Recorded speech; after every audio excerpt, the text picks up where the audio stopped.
তেল গরম হয়ে আসলে দিয়ে দিব পেঁয়াজ কুচি।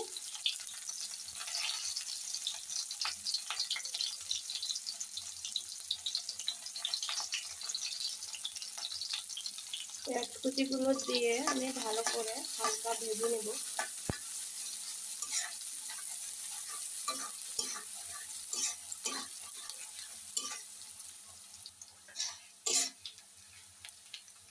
পেঁয়াজটা কিছু অল্প একটু ভাজা হয়ে গেছে, আমি এর মধ্যে পরিমাণ মতো লবণ দিয়ে নিচ্ছি।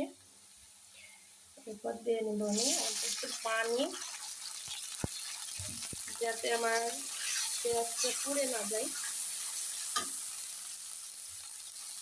এরপরে দিয়ে নেব হালকা একটু ধনিয়া গুঁড়া, তারপর একটু হলুদের গুঁড়া, তারপরে প্রয়োজন মতো মরিচের গুঁড়া। এখানে আপনারা ঝালটাকে কম বেশি করে নিতে পারেন, আপনারা যে যেমন ঝাল খান তেমন ঝাল দিতে পারেন। দিয়ে দিচ্ছি অল্প পরিমাণে জিরা বাটা। সব উপকরণগুলো ভালো করে নাড়াচাড়া করে কষিয়ে নেবেন।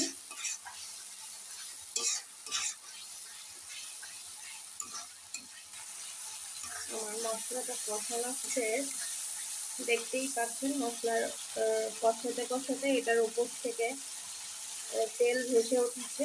যখন দেখবেন মশলা কষানোর সময় মশলার ওপরে তেল ভেসে আসবে, তখন ভাববেন মশলা কষানো হয়ে গেছে। এই পর্যায়ে আমি মাছগুলো দিয়ে দিচ্ছি। মাছগুলো দিয়ে হালকা একটু কষিয়ে নেব।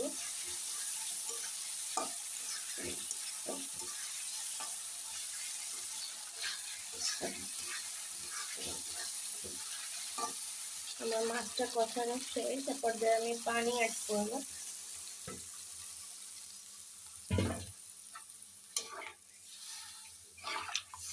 একটু সিদ্ধ হওয়ার জন্য আমি একটু বেশি পানি দিয়েছি, এটা আরেকটু শুকিয়ে আমি এটাকে রান্না করব।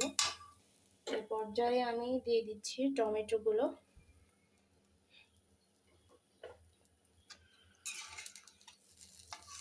টমেটোগুলো দিয়ে আমি ঢাকনা দিয়ে 3 মিনিট রান্না করে নেব।